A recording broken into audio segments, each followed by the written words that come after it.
This is Global Explorer's YouTube channel in association with EpicVoyagers.com, TheHigherSideChats.com, and TheParacast.com.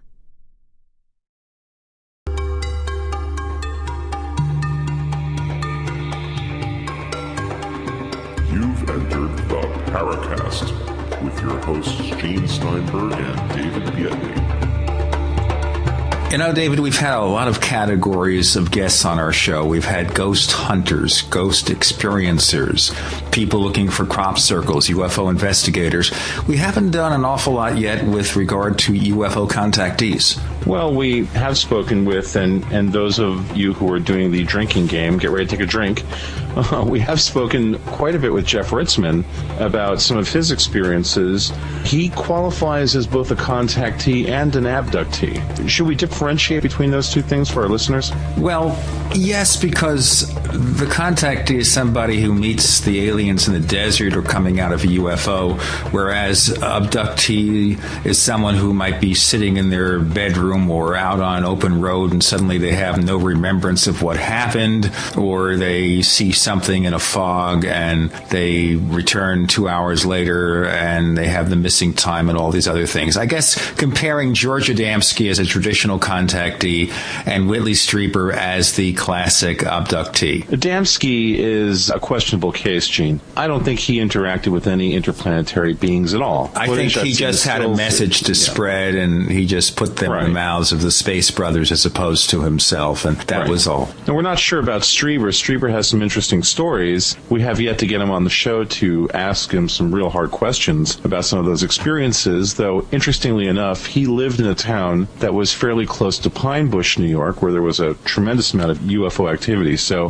one day we'll get to speak with Whitley, but I guess maybe one way to differentiate these things is malevolent versus benevolent interactions. Of course. Where maybe the contactees might be considered more benevolent types of interactions and communications, where an abductee is usually taken against his or her will. And the entities or beings that he or she sees, they tend to be more clinical. They might be doing some physical analysis so that they do not regard the person that they are abducting as somebody who would be their earthly contact or their earthly prophet or their earthly representative to spread some kind of message. They're simply involved in some kind of research or investigation that pertains to their civilization, and maybe they don't give that much of a damn about ours. So it might be a matter of concern and might be a matter of attitude, as opposed to the contactee where they're coming back here and they are in some ways messengers of the aliens. What if you have a situation where you have elements of both? For example, our guest today, Jim Sparks, his story seems to encapsulate and encompass a lot of different elements from both sides of that camp. Indeed, that might be something where we'd have to ask him. Maybe it's kind of a hybrid situation here, because he's the author of a book called The Keepers, and he subtitles it An Alien Message for the Human Race. And we'll go into detail as Jim joins us, but basically, in short, he claims that he was first in touch with aliens back in the 1980s. Not as a child, but in the 1980s, and that he's here to spread an important message that the aliens have given to him. And that, therefore, I think puts him more in the category of the traditional contactee. Right. Now, the book, based on what's in there, it seems to describe a situation where we're not sure if they're aliens or not. And that might be an important question to ask him, because there is that area where there might be a contradiction. Well, in reading the book, Gene, it seems like there are a variety of interesting statements that Mr. Sparks makes that bring up more questions than answers, I suppose. He says he's had these experiences with these beings over a fairly lengthy amount of time, a fairly intense set of experiences that, as I mentioned before, seem to encompass elements of both malevolent and benevolent exchanges. It's a little difficult to draw the line with the stories in the book. And then the way the book ends up, well, that's a whole nother story. I think that's something we're going to have to explore, and it's coming up next. Jim Sparks, author of The Keepers, on the Paracast. I have a feeling we're not in Kansas anymore. We have William Burns, the publisher of UFO Magazine, on the line. William, can you give us an offer for our readers about getting the magazine? Yes, I sure can. Here's an offer for your listener. We have a special 5-issue introductory offer for first-time subscribers, $19.95 for your first 5 issues. Not available anywhere else but on the Paracast. So, Bill, how do they place the order? People can place orders by going to www.ufomag.com. They can also place orders over the phone at 1-888-UFO-MAGA, or they can write to us at Post Office Box 11013, Marina Del Rey, California, 90295. Bill, give us that contact information again. It is UFO Magazine, Post Office Box 11013, Marina Del Rey, California, 90295. Or they can go directly to www.ufomag.com, and they can also call 1-888-UFO-MAGA, and they can subscribe right over the phone with a credit card. Gene and I love to hear from our listeners. If you'd like to share your thoughts with us, send your messages to news@theparacast.com. That's news@theparacast.com. And don't forget to check out our website at theparacast.com, where you can download past episodes of the show for free and visit our dynamic discussion forums. Also, please patronize our sponsors. Tell them that you heard their ads on the Paracast. They'll appreciate it, and we will too. This is the Paracast with your hosts, Gene Steinberg and David Biedney. You never know what's going to happen next.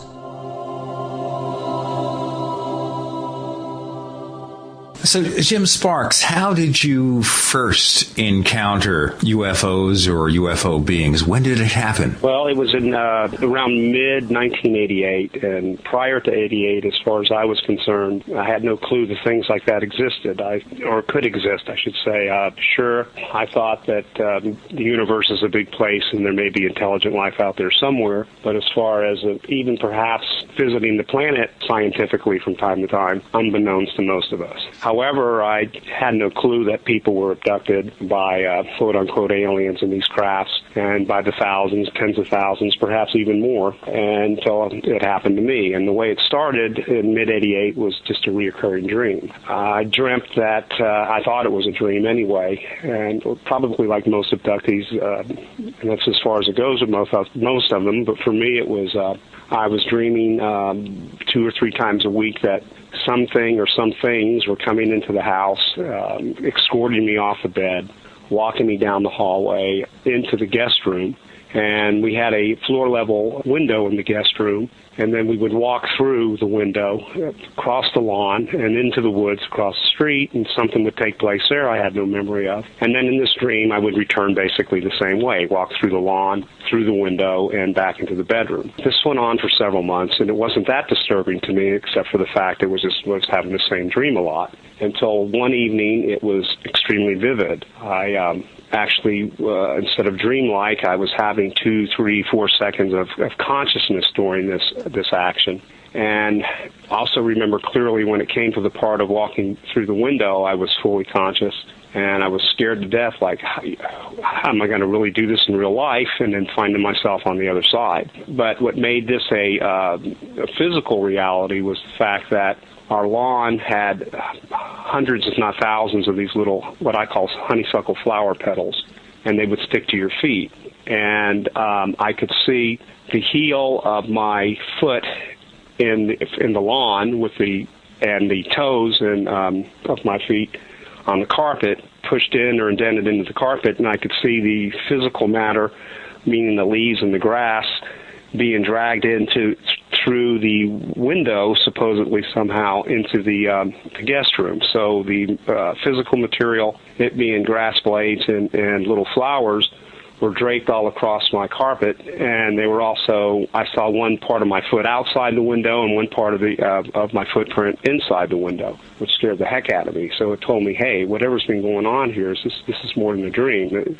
And for me personally, it was my first paranormal experience, and it rocked me. And, of course, at the time still I wasn't thinking aliens, abductions, or anything of that nature. Then in latter in 88, that by the way, I call that experience or that way of transport, so to speak, being pulled, or I use the term pulled for abducted a lot, being pulled the hard way, the easy way, meaning that when the crafts are on the ground and they escort you to the crafts, the technology they use creates some sort of field that renders matter, or the laws of physics as we understand it don't really apply, where they can actually walk through walls or walk through windows and such. And that's kind of gentle on you. But towards the latter part of 88, I had started getting my first experiences being what I call pulled the hard way. And then I later began to realize that what that meant was when the crafts are in the air and the technology they use to transport you from point A to point B, meaning from your home, your car, wherever you may be, is extremely rough on your system. You hear it starts off by you hear a whirling, whipping sound that starts off at a low RPM and it speeds up. You get a sensation in the pit of your stomach that starts working its way up to your chest and to where your heart is, and your heart starts racing at what feels like 1,000 miles an hour or 1,000 beats per minute. And then you get a sensation of acceleration. And oddly enough, the sensation is not as if you're going up. You feel like you're being pulled down, like you're going down a roller coaster, only maybe 100 times faster. And then inside your head, you're just screaming, I don't want to die, I don't want to die. And the sound is getting louder, and that G-force or that sensation is going faster, and then you black out. And in my case, when I came to, for the first 6 years, I found myself on board in the same room, in the same position for the first 6 years of my experience. Jim, I'd like to ask you a question. On page 15 of the book, the situation you just described, walking through the window, there's an illustration on page 15 of the book that shows what this actually looks like. And what's really interesting about the illustration is that you see your footprints, and then you see two sets of prints on either side of your foot. What did you think about that when you first saw it? Well, that's an interesting question, because now you're hitting an area that no one has actually asked me in detail, and then just like I'm getting these flashbacks of what that was to me at first, and then what it later became. At first, I knew it was whatever it was that was coming to me to escort me off the bed. So there would always be something to my left and something to my right, and they almost looked like animal footprints. But again, inside the prints in the carpet were the little honeysuckle flowers and blades of grass too. Right. Distinctly, you could see it. And in the beginning months, and particularly the first 18 months, were extremely traumatic and extremely rough. But the way that was their way of initiating contact, which they have absolutely no social skills relative to the way we do things. Well, certainly, I think they certainly take their sweet time. Yeah. And in the beginning months, in the first 18 months, my peripheral vision was mostly taken away from me.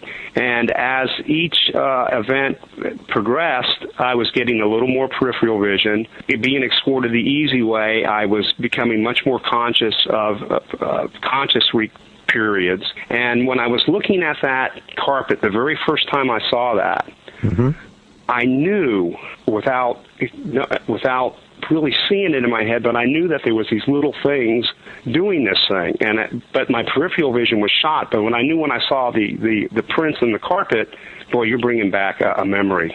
You really are with that question. When I saw those prints in the carpet, I was scared. I was like, I knew that that's what that was. It was something that was the things that were escorting me, but I didn't know what they were. I had no clue. So it was a very powerful sensation that overwhelmed me, and it's what made me run and get the vacuum cleaner and vacuum everything up. And I said, look, to myself, the next time I have one of these, I'm going to come out here and see if this keeps happening. And Did you think at that point maybe you were just sleepwalking, that you'd get up at night and you'd be walking around the house and maybe you kind of made up the rest of the details? No, because and it's a good question, and I can see why you would ask it that way. And I like the fact that we're going into the detail of how things progress, because it was a dream to me and dreamlike, so I didn't give it any focus in my life when I was not asleep. But when what they were doing was they were slowly progressing my consciousness or awareness of it as this stuff was going on, and I I'm not a scientist, but I try to stay as logical, and I do, and as science-minded as I can, and I try not to go too far to the left or too far to the right and have something to have a grip on something or a frame of reference or an anchor. And I knew I was seeing physical evidence, and the main thing that rocked my boat was the fact that my heel, the imprint of my heel, was still in the lawn, and the imprint of my toes and the ball of my feet were still in the inside of the bedroom. And then, of course, there was a solid glass window in between the two, and with drapes and blinds and everything else that goes with it. And so it was dragging physical reality through a window into physical reality, which was the inside of the room. So I knew that was real. I knew it was going on, and that's why I tried to take as a logical and scientific method as I could by vacuuming, cleaning, getting every leaf out of the way. But every time it happened, that was always there.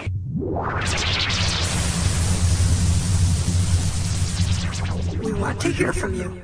If you have a comment or question about the Paracast, send it to news@theparacast.com. That's news@theparacast.com. And don't forget to visit our forums where you can talk to fellow listeners and Gene and Data. Just go to theparacast.com and click on the forum links. That's the forum links at theparacast.com.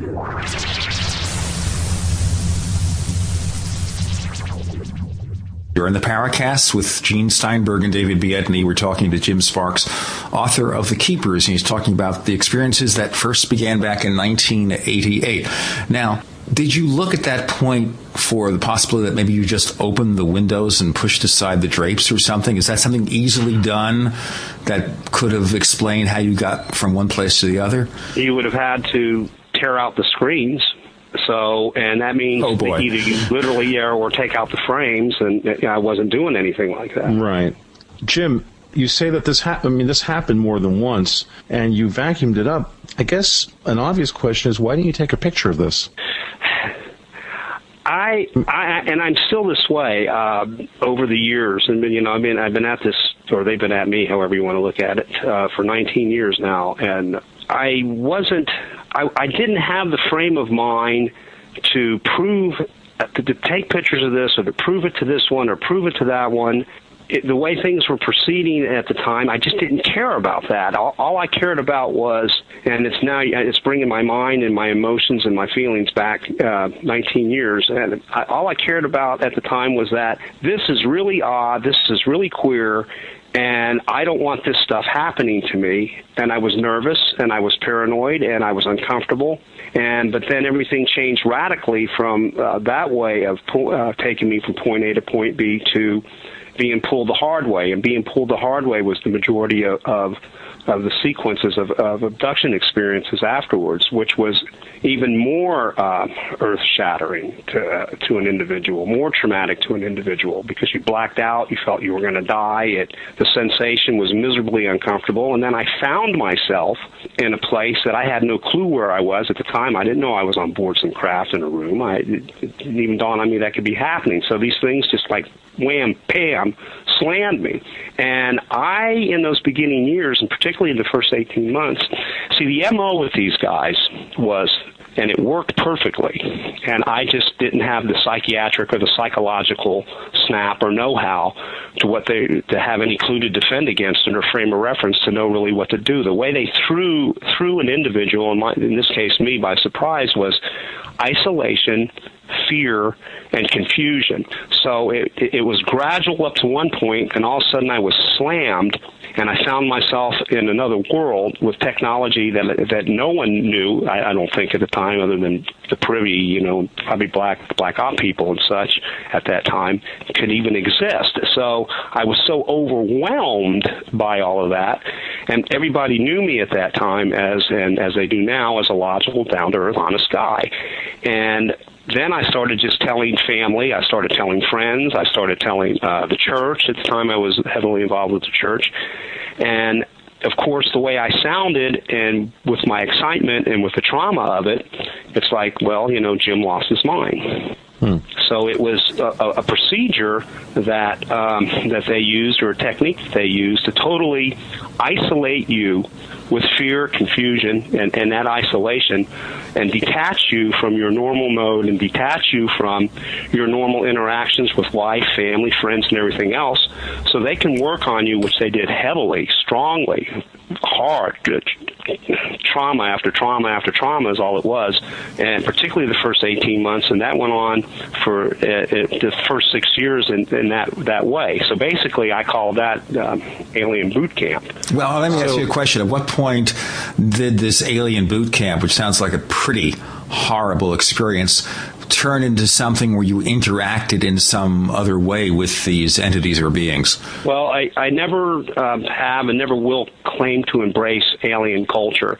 I have a healthy suspicion of everything that they do, but I've much more mellowed out, and I'm much more I've learned a lot more. So the first 18 months, what I used to hang on was hate and anger, and I was endlessly hateful, and I was angry to the intensity of the loathing beyond your imagination. And anything that they had in planned for me, and any experiment that they would do, any procedure that they would do, I was forced to I never cooperated with everything, and anything I could do to mess up anything they had in mind, that was my whole agenda. Because these things, at least the way I saw it at that time, I understand them a little better now, because after all, they are very intelligent, but they're non-human. They're from another world, another place, and they just simply do not interact the way we do, and that's just the way they are.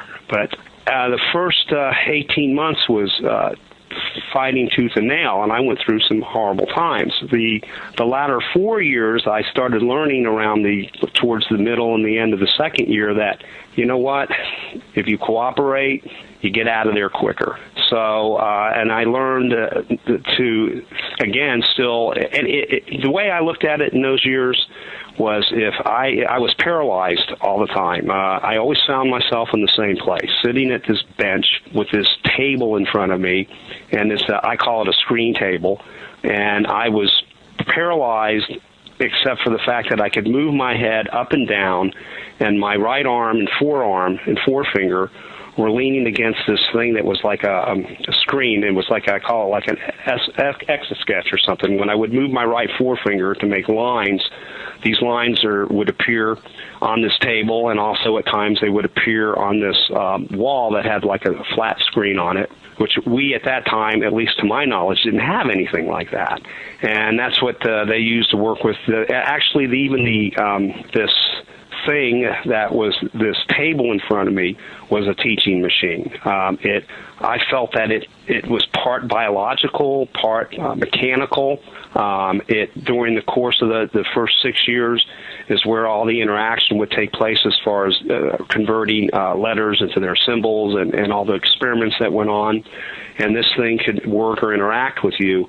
And this is almost 20 years ago. And so this stuff, as far as I'm concerned, I think as far as most of us might be concerned, 20 years ago was still several hundred years ahead technically where we were at that time. So I just learned, to go back to the point of your question, over those early years as they progressed, when 2 years went into 3 and 3 went into 4, that the more I cooperated, the faster I got out of the scenario. I had no choice.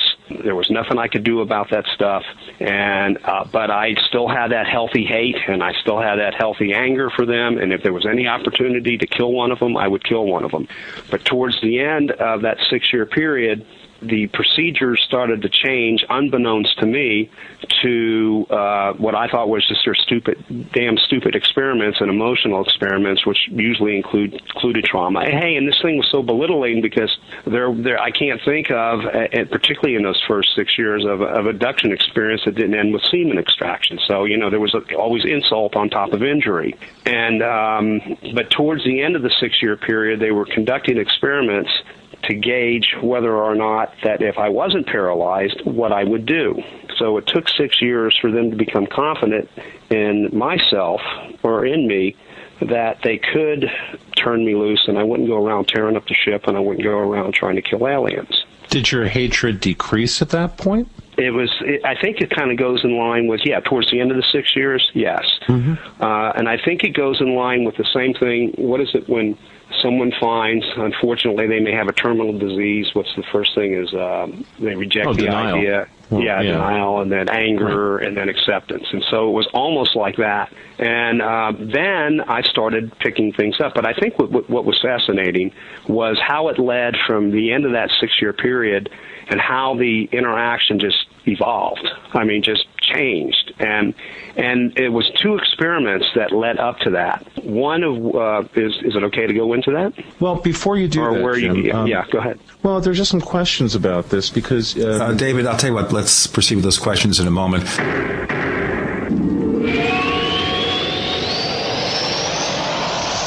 Fate magazine provides true reports of the strange and unknown. Keep up with the latest on angels and miracles, psychic phenomena, ghosts, UFOs, life after death, and much, much more. To receive your free issue of Fate magazine, call now at 1-800-728-2730 or visit their website at www.fatemag.com. That's 1-800-728-2730 or www.fatemag.com. What are you waiting for? Your fate awaits. Gene and I love to hear from our listeners. If you'd like to share your thoughts with us, send your messages to news@theparacast.com. That's news@theparacast.com. And don't forget to check out our website at theparacast.com, where you can download past episodes of the show for free and visit our dynamic discussion forums. Also, please patronize our sponsors. Tell them that you heard their ads on the Paracast. They'll appreciate it, and we will too. This is the Paracast with your hosts, Gene Steinberg and David Biedney. You never know what's going to happen next. You're in the Paracast with Gene Steinberg and David Biedney. We're talking to Jim Sparks, who is an abductee or a contactee or both, and he's author of The Keepers. David, you wanted to explore a couple of areas. Well, yeah, the 6-year period is really interesting, Jim. In the book, you talk about them essentially focusing their efforts on teaching you an alien language. And this was the real focus of what apparently they were doing to you for 6 years. And I want to reconcile that with the use of fear. You're saying that they were interested in creating an environment where you were fearful and you were angry. At the same time, though, they were teaching you an alphabet. Did every one of those experiences end with semen extraction, as you just mentioned? Well, usually at the end of every abduction, I'm sorry, I didn't mean to override what you were saying. Did you finish? That's okay.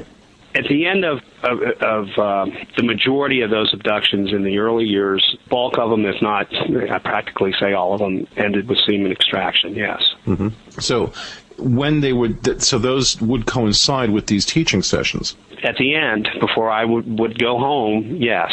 And so the teaching things were, the problem there with me was the fact that I didn't want to do it. I hated the fact I was there. I hated the fact that I didn't know what the hell they were. I hated the fact that it totally disrupted my life. The only thing that kept me from living in the streets was the fact that the business I had at the time and the money I was making at the time with good old hard sweat and work, there was a buffer there where, I could go several years without, being homeless, so to speak. But I didn't want anything to do with anything that they were showing me. And so they used a punishment, and they used punishment reward as a method to get this individual to cooperate. And I was so I had so much animosity against them in those first 6 years that even when it was time for reward sessions, I wouldn't take advantage of the reward sessions. I'd tell them to stick it.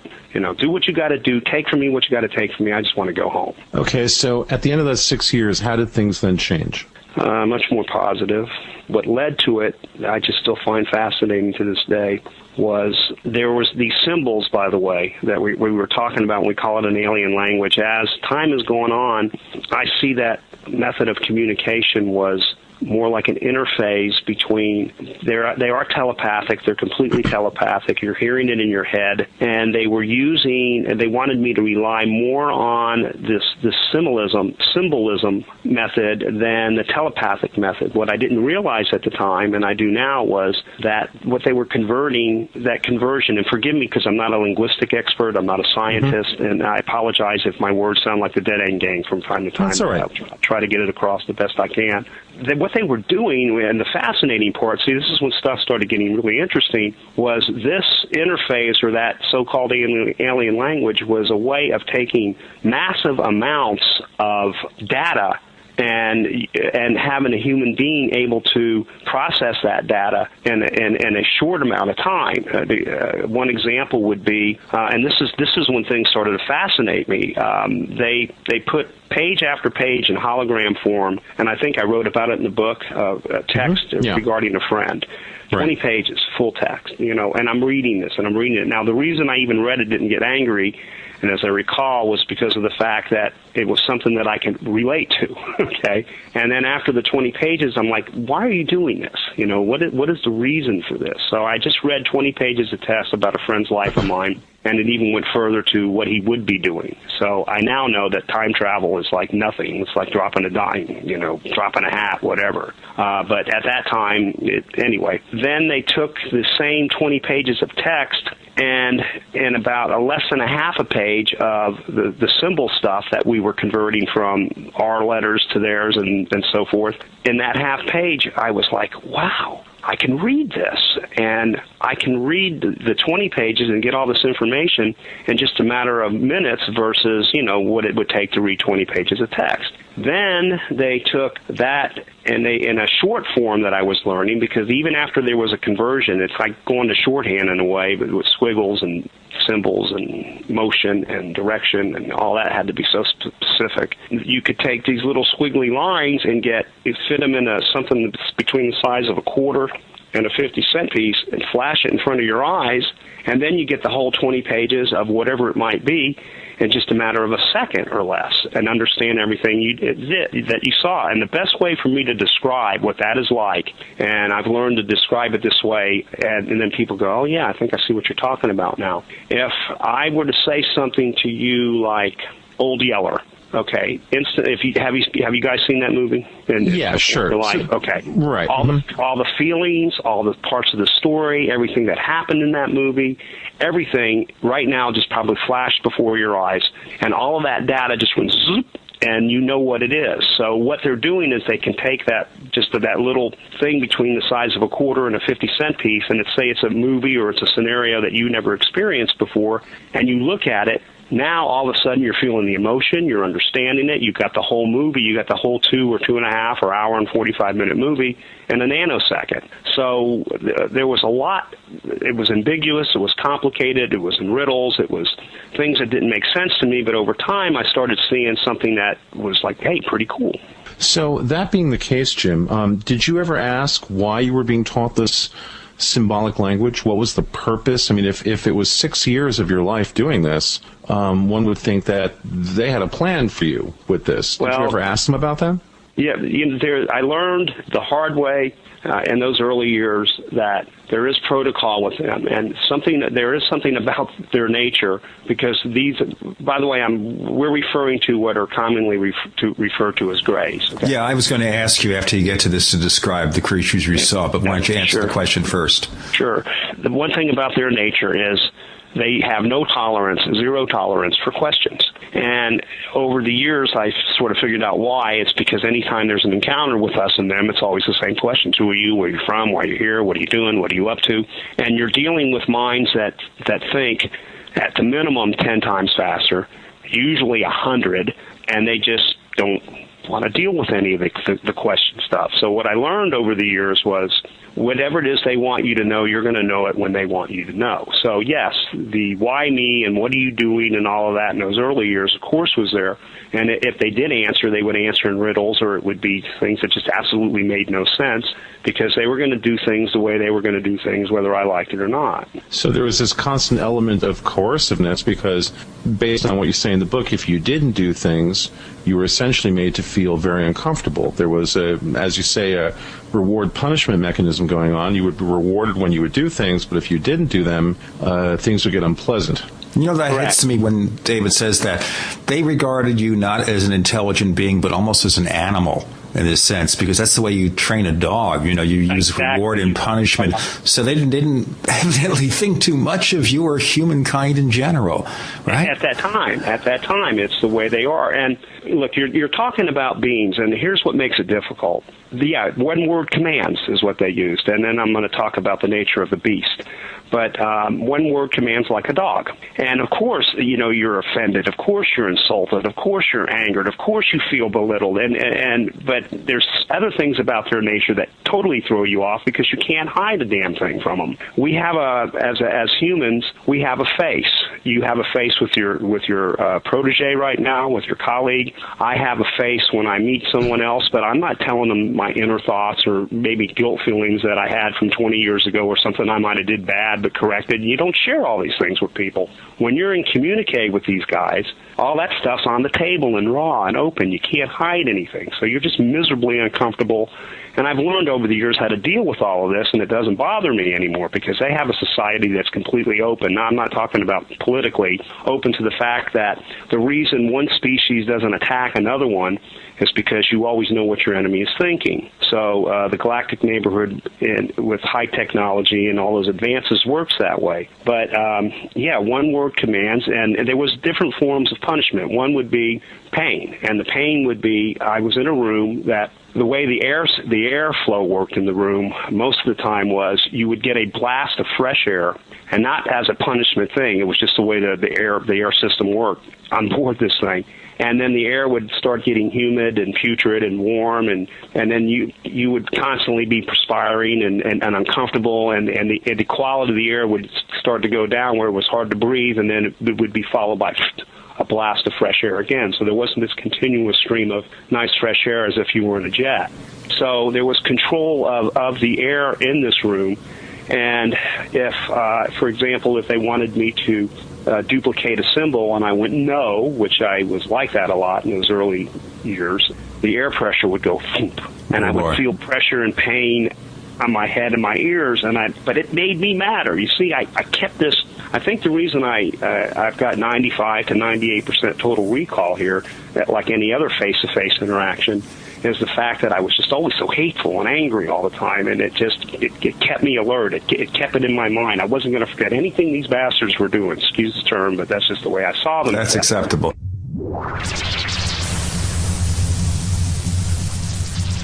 We want to hear from you. If you have a comment or question about the Paracast, send it to news@theparacast.com. That's news@theparacast.com. And don't forget to visit our forums where you can talk to fellow listeners and Gene and Data. Just go to theparacast.com and click on the forum links. That's the forum links at theparacast.com.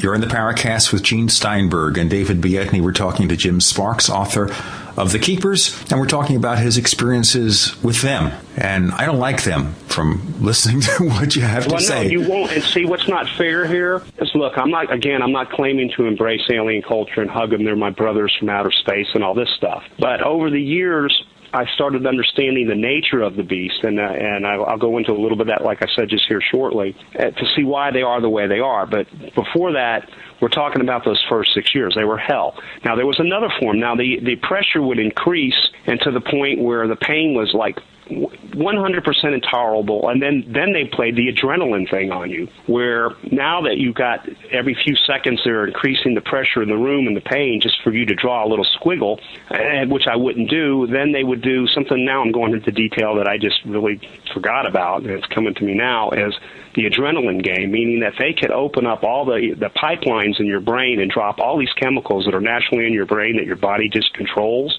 and a rush of adrenaline, but it'd scare the crap out of you because your heart would just start going a normal pump, pump, pump, pump, pump, to pump, pump, pump, pump, pump, pump, pump, pump, pump. Now your heart's racing. All this adrenaline is pumping through you. All the glands that release the chemicals of fear would dump into your system, coupled with this air pressure increase to the point where you think you're going to die.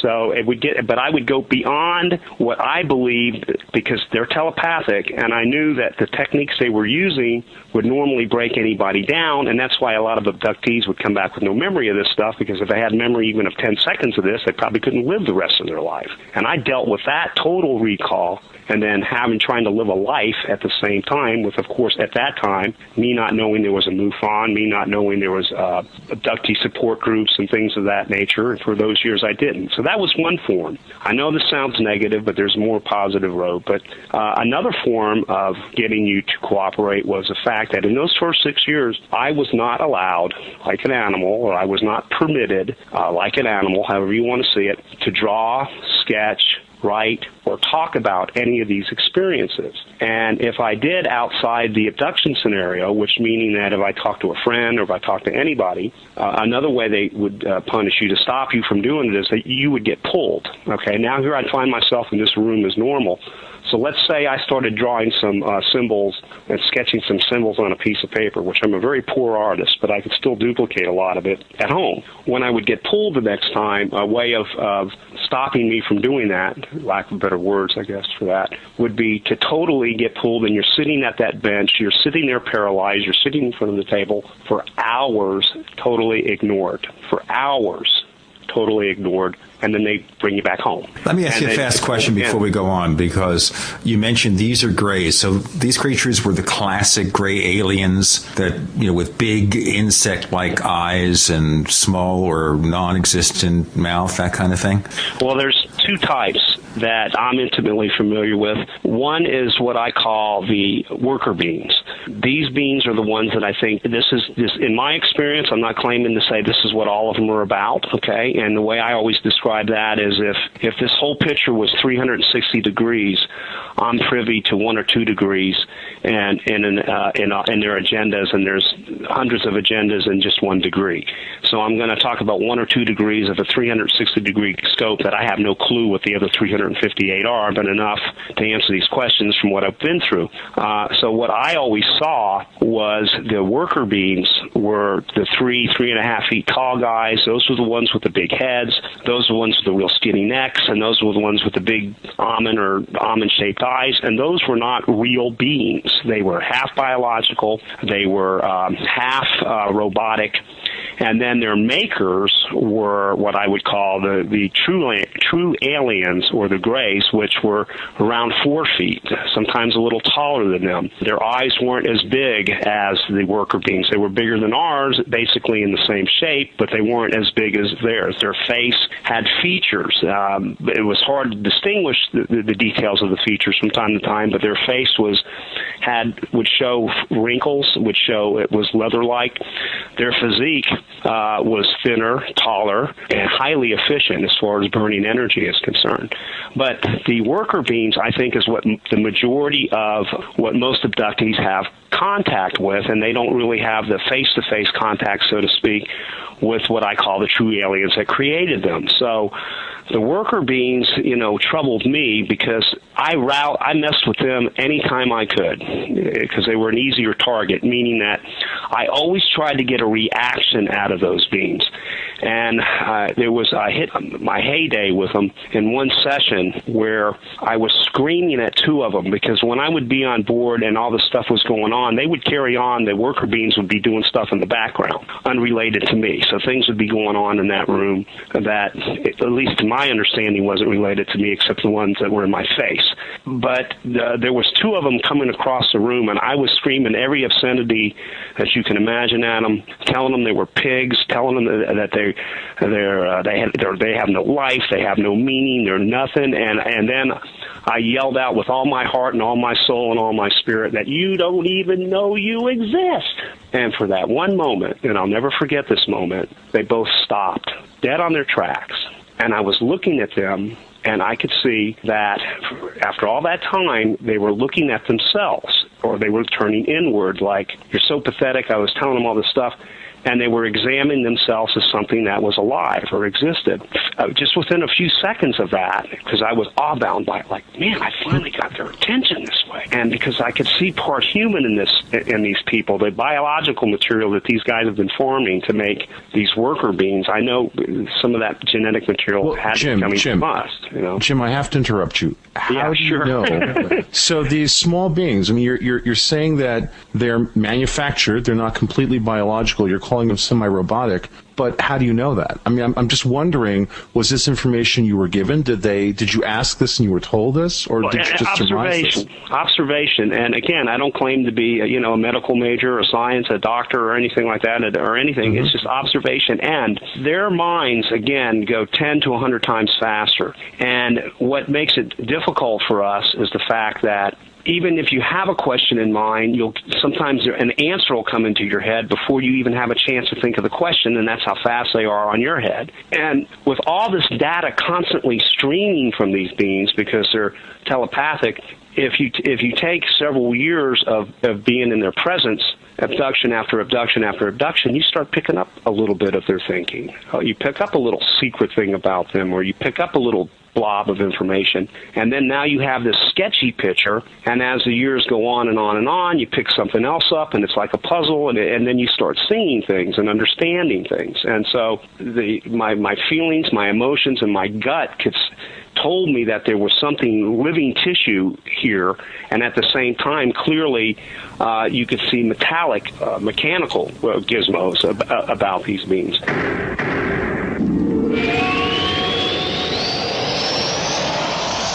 You are about to enter another dimension. A dimension not only of sight and sound, but of mind. A journey into a sinister land of secret rites, passwords, initiations, and handshakes, where the truth remains hidden and history is controlled by an elite group of mysterious men. Imagine, if you will, that I'm holding a book in my hands that explains this secret history, and that the name of this book is Conspiracies and Secret Societies, the Complete Dossier. Here is described centuries of dark dealing, lies, murder, mayhem, and cover-ups in the pursuit of unimaginable money and power. My name is Brad Steiger, and the stories you are about to read may have actually happened at the signpost up ahead. Your next stop, Conspiracies and Secret Societies, the Complete Dossier. Gene and I love to hear from our listeners. If you'd like to share your thoughts with us, send your messages to news@theparacast.com. That's news@theparacast.com. And don't forget to check out our website at theparacast.com, where you can download past episodes of the show for free and visit our dynamic discussion forums. Also, please patronize our sponsors. Tell them that you heard their ads on the Paracast. They'll appreciate it, and we will too. You're in the Paracast with Gene Steinberg and David Biedny. You never know what's going to happen next. You're in the Paracast with Gene Steinberg and David Biedny. We're talking to Jim Sparks, who talks about these incredible experiences in a book called The Keepers. David, you're probing into a lot of areas here, which I think he's arousing curiosity about. So go ahead. Well, I think it's really important. You know, what happens is when Jim talks about getting a lot of information, I guess what a lot of our listeners are probably wondering is, A, what was the purpose of getting this ability to parse a tremendous amount of data, of information? B, what was that information? So, Jim, I'm going to pose those two questions to you. And I guess what I'm doing is jumping ahead chronologically to later on when you started to have some idea of what this was all about, because you make that a little clear in the book that you feel that you basically were being prepared to be a messenger of a certain amount of information. So I guess that's the question. What was the information? They were teaching you how to read an immense amount of data at once. So what was the data that they actually gave you? Well, and I'm cautious. I can understand why there would be doubt in what I have to say, and I respect anybody that if you accept it, fine. And I respect you just the same, even if you're not saying kind words. And if you do, the same amount of respect, because I don't blame you. There was a time that I would have said, "Oh, this is ridiculous." But what I started to see was, in essence, for myself, I didn't say, "Hey, I wanted to be a messenger," and I'm not even self-proclaiming I am. But after sharing these experiences and writing about it, in the eyes of humans, that they're seeing me this way.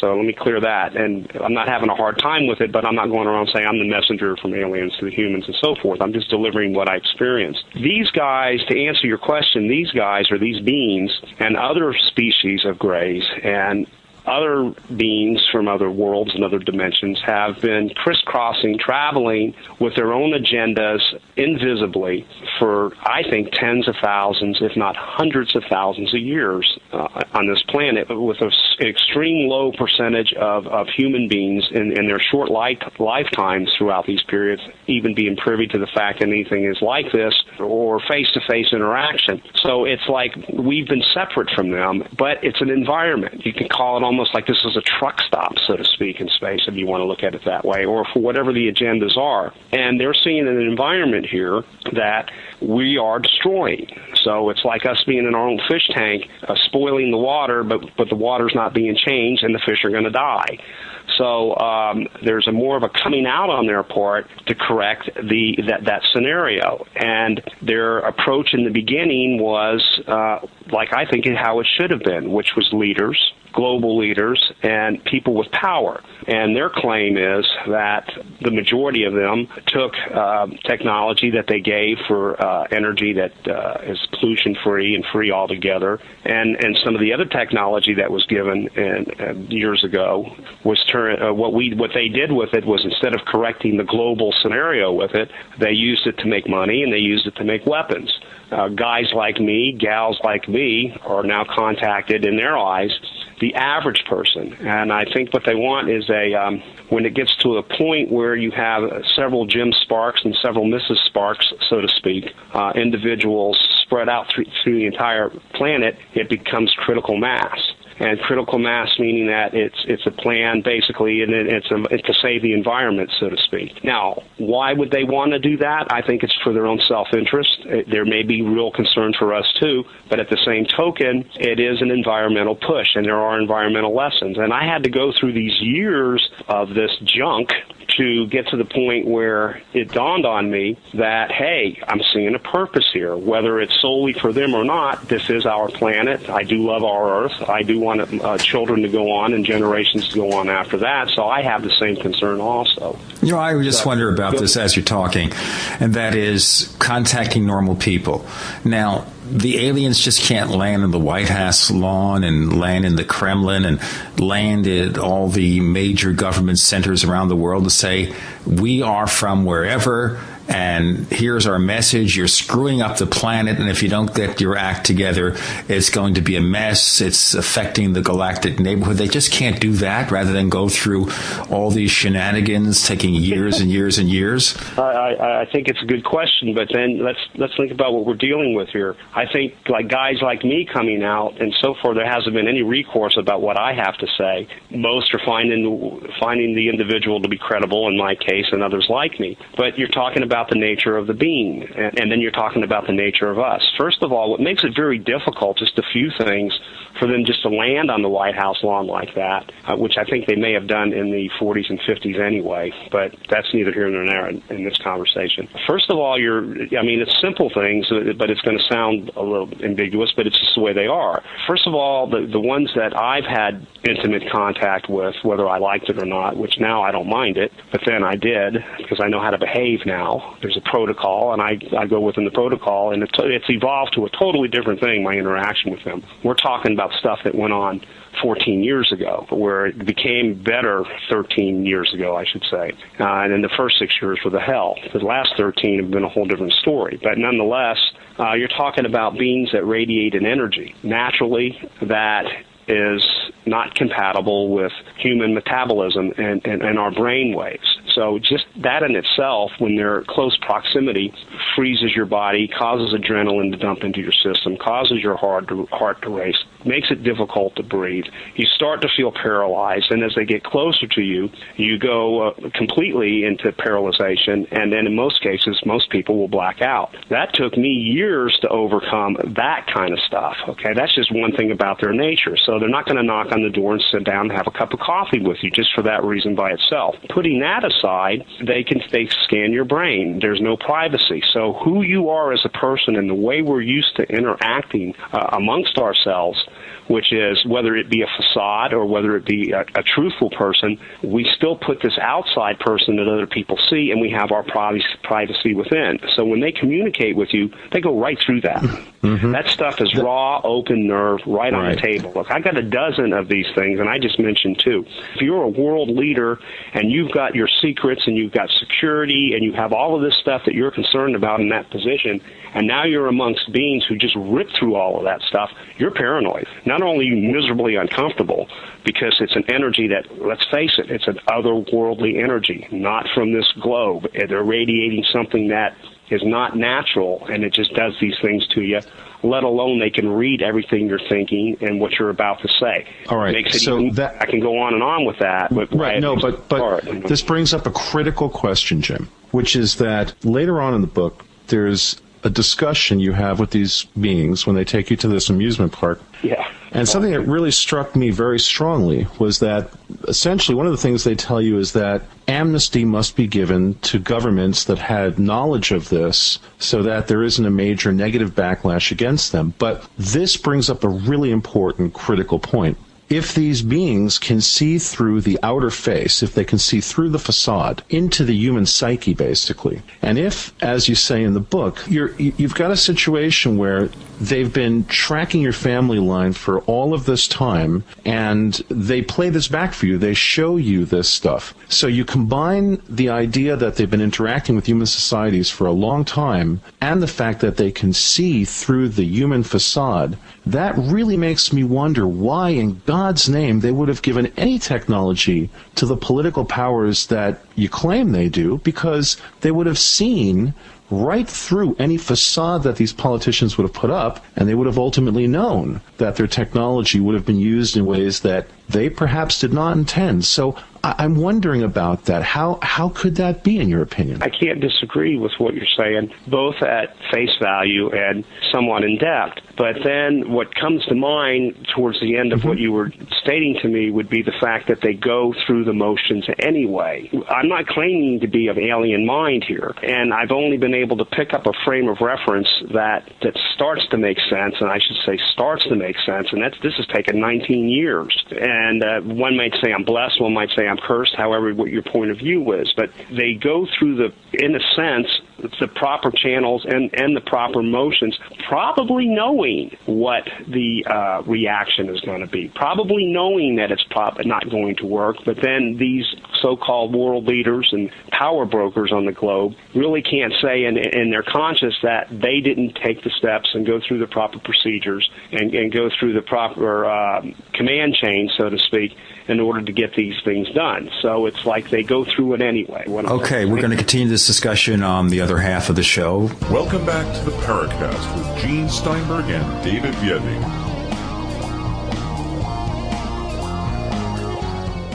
David, you had some further questions to ask of Jim about alien motivations, et cetera, et cetera. Well, see, we keep getting back to this very lengthy period of training that Jim was given. Jim, in the end, and I guess I'm sort of jumping ahead of us here, but I think it's important to establish some connections here. In the end, when you were there's a part in the book where you're taking to this amusement park, and now you're interacting with a being of the type that you haven't interacted with yet. Is that correct? Correct. Okay. These beings give you a series of messages. What is the relationship between these beings and the two types of gray beings you had been interacting with all of that time before that? How are these things connected?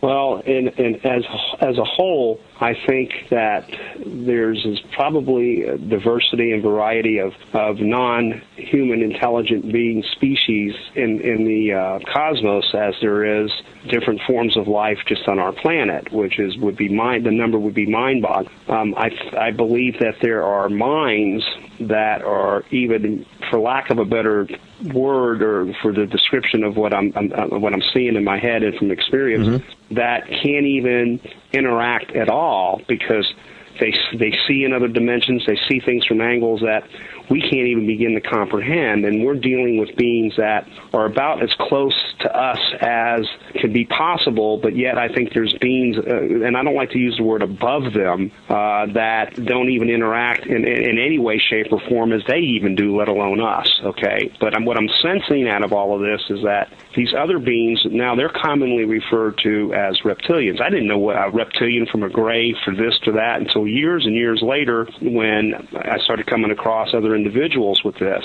because what happened to me was I learned after in those first 18 months of being totally disgraced, demoralized, and everything by family, friends, church, and everything else was, hey, just to keep my mouth shut and just keep this stuff to myself. But what I'm seeing here, to answer your question, is I think they more or less are in control over the gray-like beings, and I think the gray-like beings are almost as if they have some sort of a contract with them to do certain tasks. And now there was something that had changed in me, and what had changed in me was now I know how to behave. If I'm in the presence of these extraterrestrial, non-human intelligent beings, I know not to make sudden moves. I know to keep my mouth shut. I know not to ask any questions.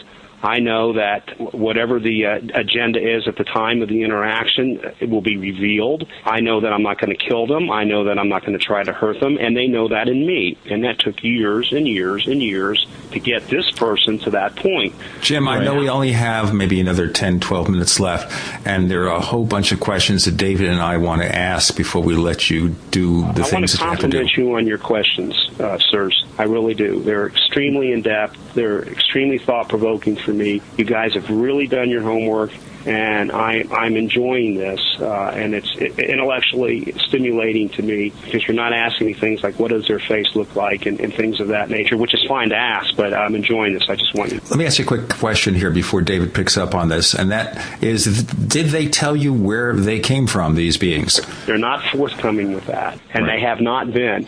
Now, I've figured some things out, at least that I'm comfortable with. The fact is that these guys, so what I'm about to say, if you accept it, fine. If you don't, fine, because I completely understand. But I know it to be so from the things I've just seen with my own eyes. Time travel to them is nothing. Time travel to them is like pushing a remote control, a technical tool that, like a remote control would be, you push a button and you're where you want to be it another dimension, be it at the other end of the cosmos, or instantly be in some other time. So again, it's hard to interact with something that has that much power and that much ability, but nonetheless, say it. They are in other dimensions on a consistent and regular basis.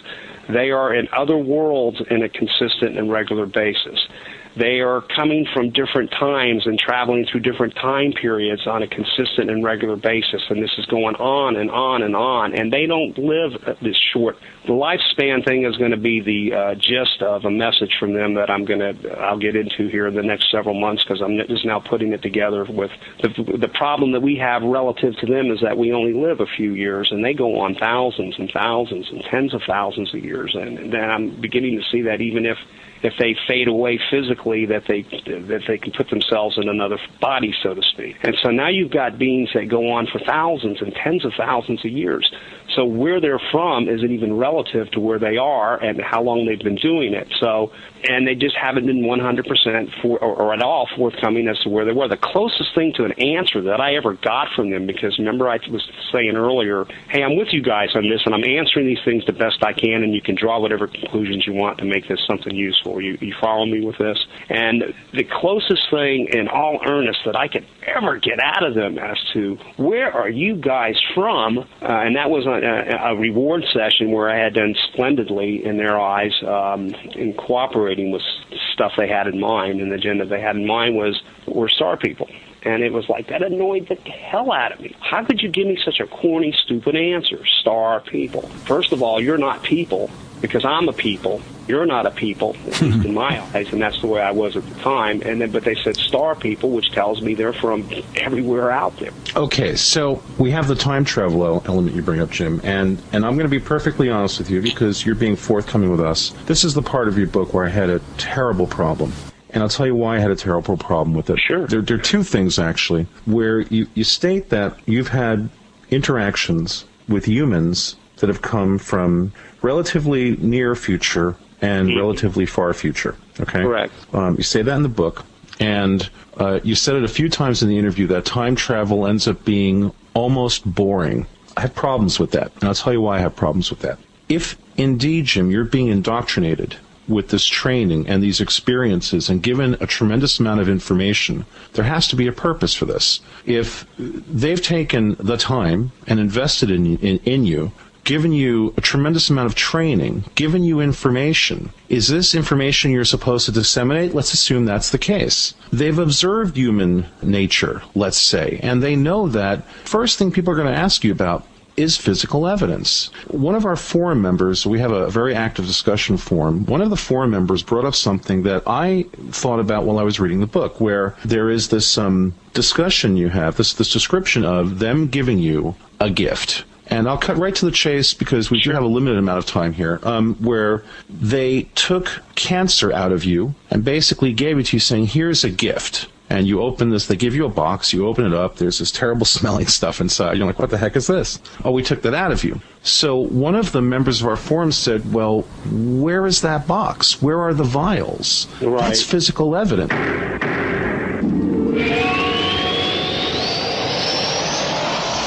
I think most of you know that I love radio, and so I decided to look for the ultimate receiver for AM reception, because I want outstanding AM reception, day and night, especially night where it gets difficult. So I've discovered that C. Crane's CC Radio Plus has earned the reputation of having the best AM reception, which is exactly what C. Crane intended when they designed this gem of a radio. Along with its legendary AM reception, it also has excellent FM reception, a weather band, TV audio, and the ability to run on batteries for, and listen to this, 250 hours. So whether you use it as your bedside radio in your kitchen or at work, the CC Radio Plus will give you the pleasure of clear AM reception. The radio is designed for the clarity of the human voice and the benefits of useful features like 5 memory buttons per band. They work just like memory buttons in your car, a sleep timer, an alarm clock so you can get up at the right time, and a weather alert that now works as an all-hazards alarm. You know what I want you to do? I want you to buy that radio, but also support this show by visiting our site, theparacast.com. That's theparacast.com right now. Click on the C. Crane sponsor button to order the CC Radio Plus for $164.95, and that includes free ground shipping and a free C. Crane catalog. Place your order today. Gene and I love to hear from our listeners. If you'd like to share your thoughts with us, send your messages to news@theparacast.com. That's news@theparacast.com. And don't forget to check out our website at theparacast.com, where you can download past episodes of the show for free and visit our dynamic discussion forums. Also, please patronize our sponsors. Tell them that you heard their ads on the Paracast. They'll appreciate it, and we will too.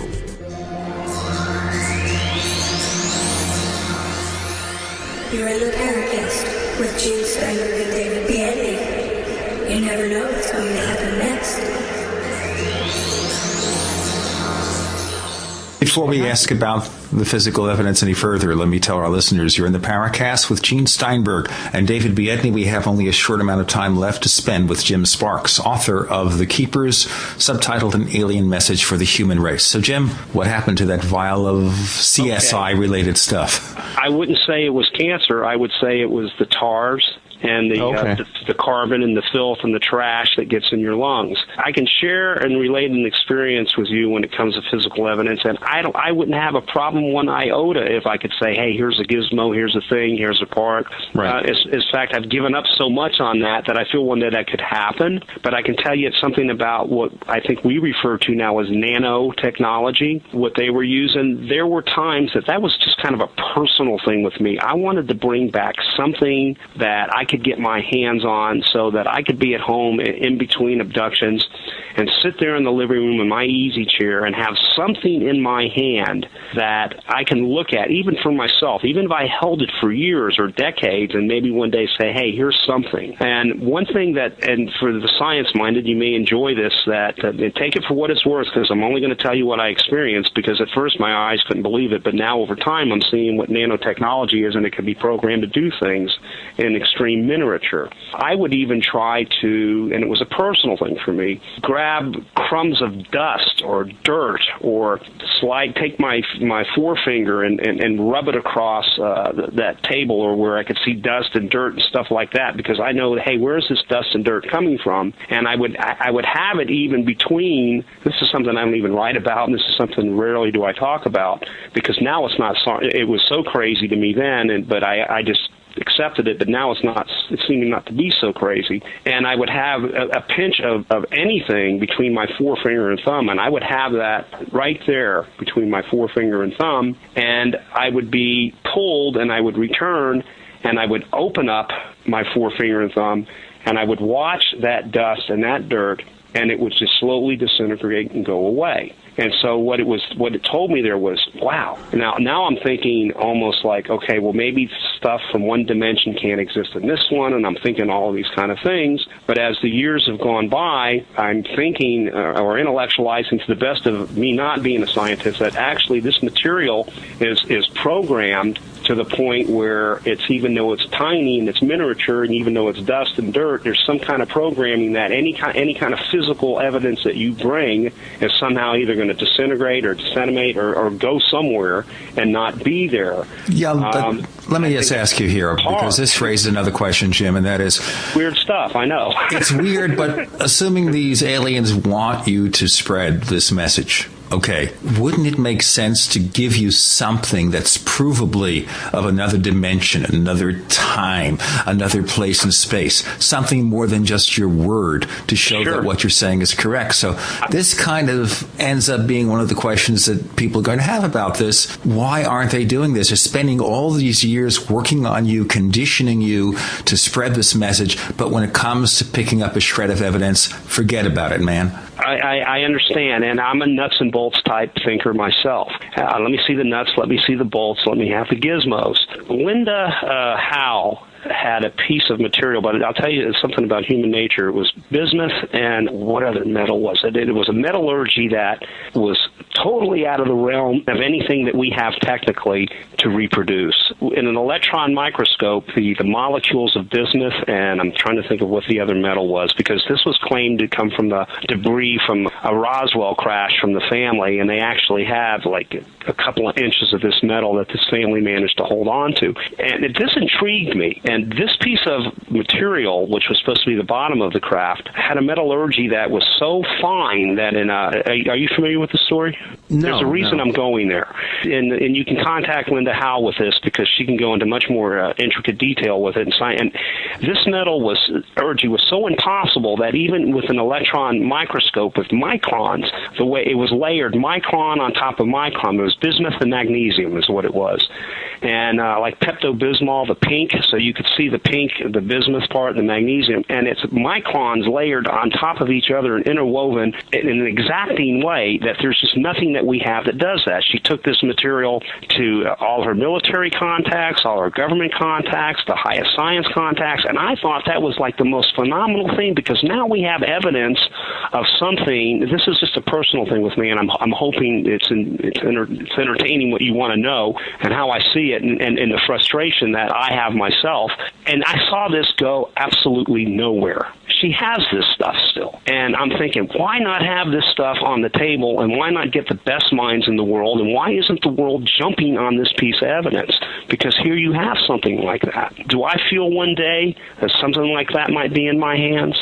I think. Do I believe that, because it does, these thoughts cross my mind as you ask the question, and I'm coming across to you as sincere as I can. I've only been able to put things together and create a frame of reference from all the stuff that's been dumped on me over the years. Are there holes there? Probably. Are there any falsenesses on my part to bring something over that to try and trick people? Absolutely not.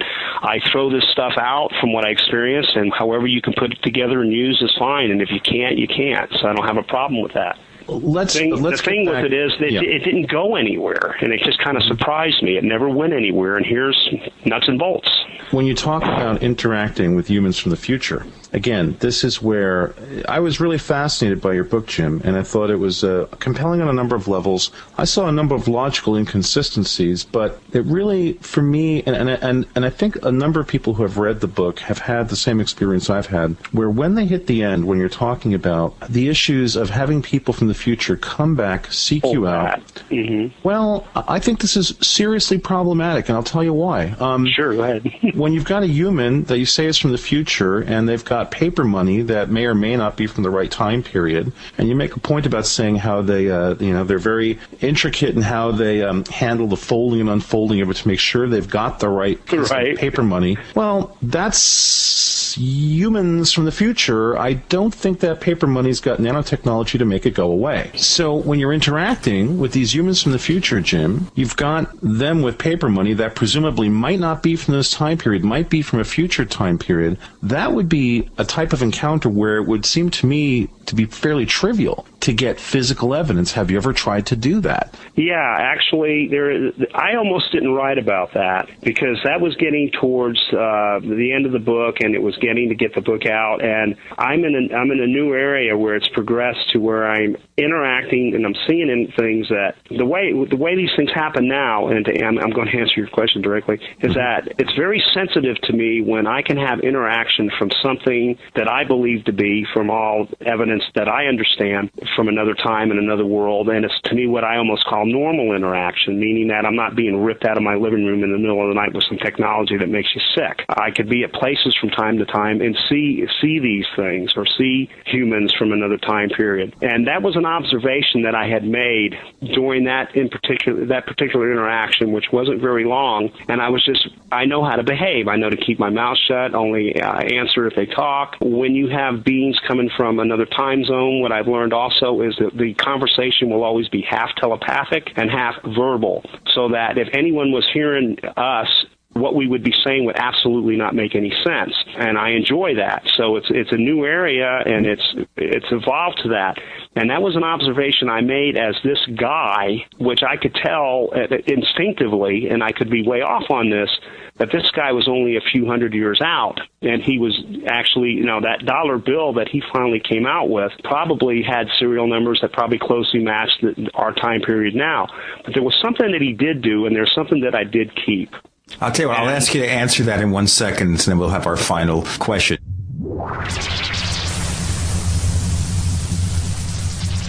We want to hear from you. If you have a comment or question about the Paracast, send it to news@theparacast.com. That's news@theparacast.com. And don't forget to visit our forums where you can talk to fellow listeners and Gene and Data. Just go to theparacast.com and click on the forum links. That's the forum links at theparacast.com.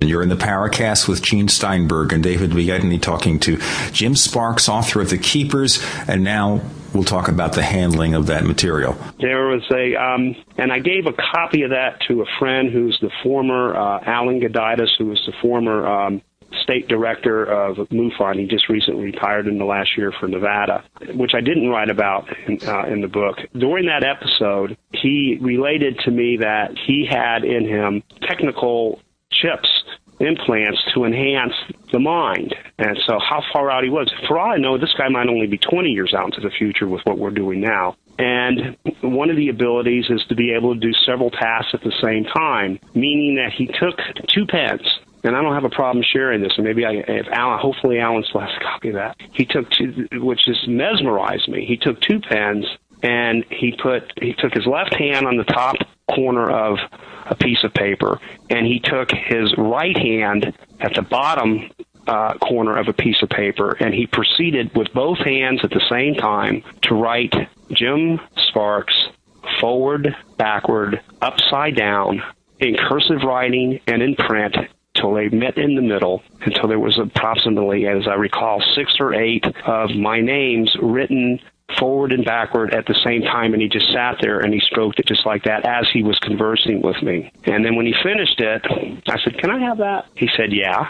Then I took it and I folded it up and I put it in my wallet. And then he took another piece of paper and he drew a diagram with symbols that I recognized from the days of converting the letters into symbols. And I was looking at these symbols, and there was a big part of my mind understanding it. And he proceeded to write these symbols out, saying, "You're close to what you understand for me personally, figuring out energy values of different species and what the value might be to them in the cosmos, so to speak." And he says, "But here's where you were off." And he started to handwrite these symbols that I saw, and I knew I was grasping what I was seeing, yet I wasn't understanding them. Am I making sense to you? I knew I was seeing something that I was intimately familiar with in those early years, and so it really got my attention and took my breath away. And he finished with that, and then I looked at it, and I understood it, but I didn't understand it at the same time. And I looked at this guy and I said, "Can I have that?" And he goes, "No," and he took that back. But if it's any worse to you, I took that piece of paper where he had written the name forward, backwards, and all that stuff at the same time in cursive and in regular print, which just he was describing to me the technology of the near future, where we'll have these things implanted in us where you can do stuff like that. And so it's using both parts of the brains with stuff in you, implanted in you. And I gave that to Alan, so I think Alan probably still has that. So, I don't have a problem with, if Alan still does, I hope, producing something like that for you. I don't know if that's all evidence enough or not, but that's about as close as I ever was able to come. Yeah. So presumably, Jim, if there are humans visiting from the future, we survive. The Earth survives. Right. Okay, now that right there, I have to be real careful and real guarded with, because the way I operate now, and it's just a personal thing with me, and I think it's better, I'll let experiences that happen go months, maybe into a year, until I either start talking about it or writing about it, because I like to see these things unfold first, so I can say, hey, this is what happened, and this is what happened next, and I think this is where it's going, or I can say for certainty in my point of view, where I believe it to be going. And I experimented a little bit in this book in that area, because I am writing another book, and there have been things. This is not plugs for books. It's to educate the public, and there is things that have taken place that I did not write about over that 8-year period up to now, that I've been guarded about letting unfold, and now I feel I can write about it and share it, and it's almost ready as far as I'm concerned, but not quite. I would rather it have gone that way, but I'm having interaction in a way now that's new, and it's very sensitive, and I'm very, very, very like walking on eggshells when these things happen, and I've been pretty much tight-lipped about a lot of it because I don't want to spoil it from continuing to happen. So not only am I starting to have this interaction with, back to the point, just because I see people from the near future or the distant future doesn't tell me how many of us did make it. Did we lose 98% of the human population first? Did all of us make it, and then I'm seeing a result thereof from people coming back, or am I seeing a result thereof of the 2% that may have survived something, unfortunately, be it through us or environmentally, whatever the case may be? And that, at this point, is unbeknownst to me. Do I believe that inevitably it will be revealed? Yes. I'll tell you what, you've kind of invited yourself on for another session, Jim.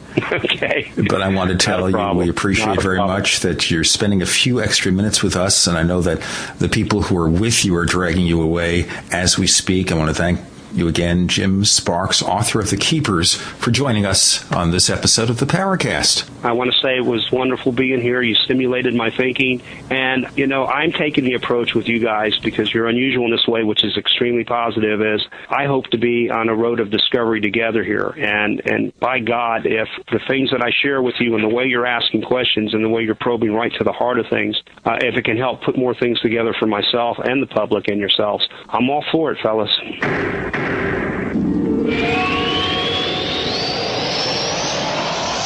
For 58 years, Fate has provided true reports of the strange and unknown. Fate brings you the latest in all aspects of the paranormal, like angels and miracles, psychic phenomena, ghosts, UFOs, and much, much more. To receive your complimentary Fate magazine, call now at 1-800-728-2730 or visit their website at www.fatemag.com. That's 1-800-728-2730 or www.fatemag.com. What are you waiting for? Your fate awaits. Gene and I love to hear from our listeners. If you'd like to share your thoughts with us, send your messages to news@theparacast.com. That's news@theparacast.com. And don't forget to check out our website at theparacast.com, where you can download past episodes of the show for free and visit our dynamic discussion forums. Also, please patronize our sponsors. Tell them that you heard their ads on the Paracast. They'll appreciate it, and we will too.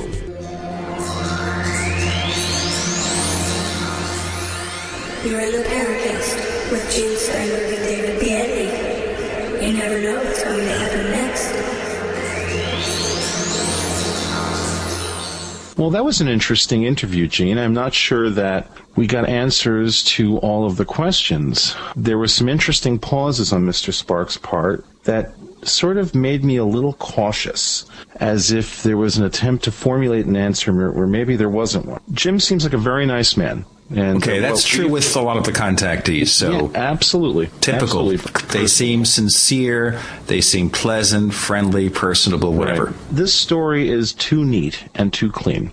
We have this, and boy, maybe after Jim hears this, he's not going to want to come back on the show. I hope that he really meant what he said there and that he really will want to come back and explore this more with us, because there were a lot of questions I didn't have a chance to ask about what some of the sourcing of this might be. But when we've got all of these years spent with two types of beings, and all of a sudden there's an interjection from a third type, and it just so happens that these two types of beings are two types of beings we see referred to very heavily in UFO lore: Greys, taller Greys, and reptilian creatures. That brings up some real caution flags in me. The reason I was asking the question that tried to link these three different types of creatures is that in the book, there really is no attempt to bridge those two things, where effectively he's given a very strong ecological message by the reptilian beings, but yet there is no referencing of that back to all of the years of experience that had happened up until that point. That's really the only time these reptilian beings make an appearance, is at the very end there. And they're then telling him, as I mentioned in the interview, you guys, as in, you people, humans, have to give the members of the government that fooled you amnesty, that lied to you. You have to forgive them. Boy, that's almost like what I'd expect to hear in a situation where someone was being drugged and PSYOPs was essentially doing some sort of psychological manipulation at a subconscious level. Okay, now you're raising a very interesting larger issue here, and I think it's something we should explore further. Yes, go ahead. Well, we have to, because one of the things we didn't talk about with Jim were these experiences where he supposedly saw these creatures interacting with members of the military, where he was supposedly taken to some sort of a hangar, some sort of a human base, where he saw these things walking around and interacting with human beings. This very closely mirrors a bunch of the UFO lore that we know is real problematic, that leaves so much to be desired in terms of any kind of logic, that I really start to wonder with this, well, are we dealing with somebody who's had experiences where he's being programmed and manipulated by perhaps not alien beings, but very human beings? Well, I think we should also have a line of demarcation here so that we put our cards on the table. The question is here, is Jim Sparks honestly reporting what he feels he experienced. That's issue number one. And before we can even go to issue number two, we have to decide that. And certainly, I agree with you. Some of his answers were pat, largely because I think he's been on radio so many times. He's given so many lectures that certain answers can be canned at that point. And that's unfortunate, but we try to move him away from the central focus.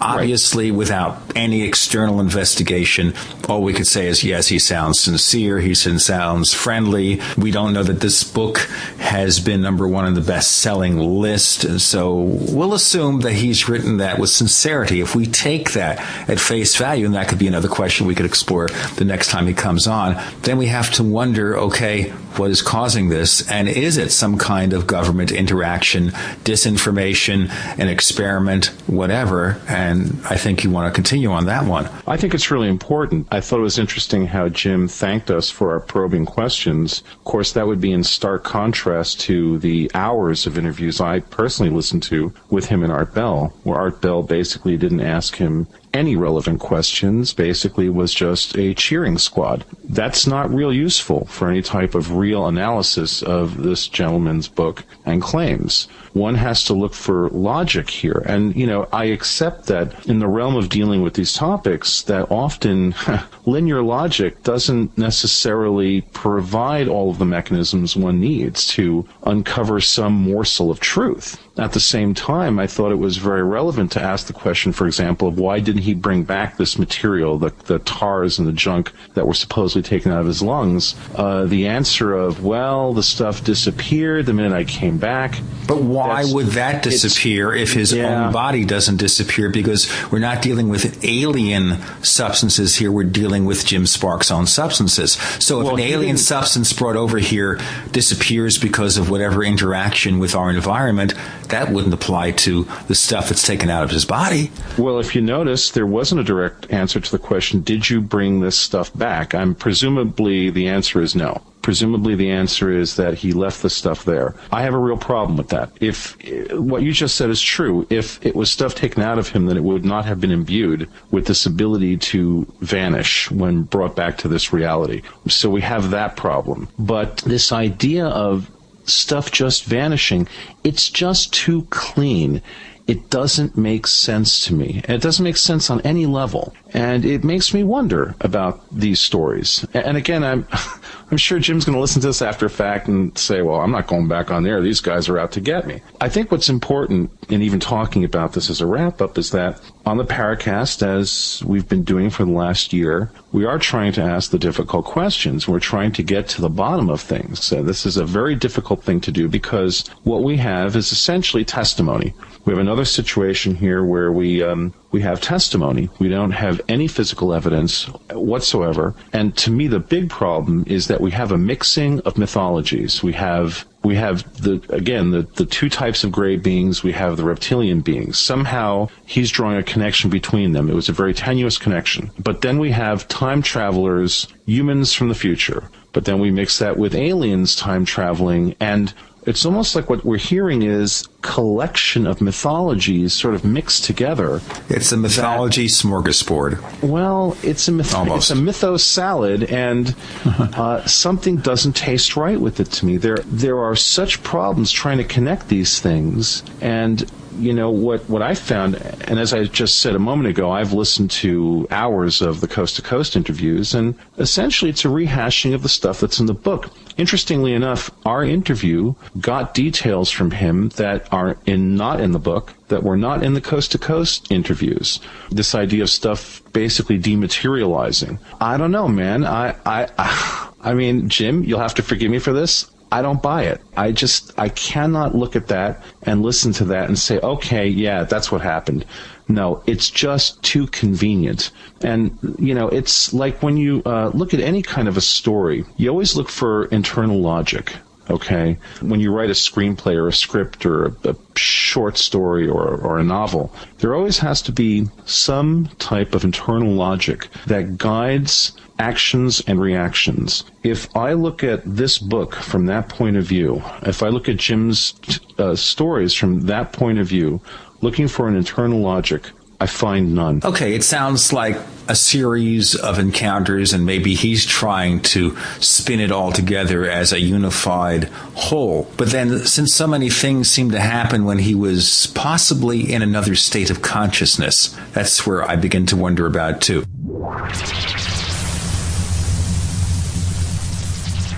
We want to hear from you.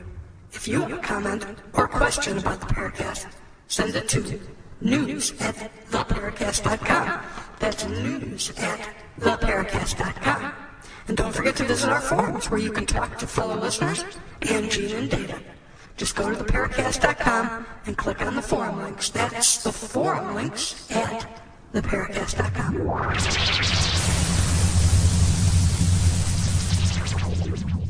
You're in the Paracast with Gene Steinberg and David Biedney, and we had Jim Sparks through about 2/3 of our show. He's the author of a book called The Keepers, co-titled An Alien Message for the Human Race by Wildflower Press, the publishers. And we were wondering here, is Jim being sincere, reporting on something that he experienced and doesn't understand?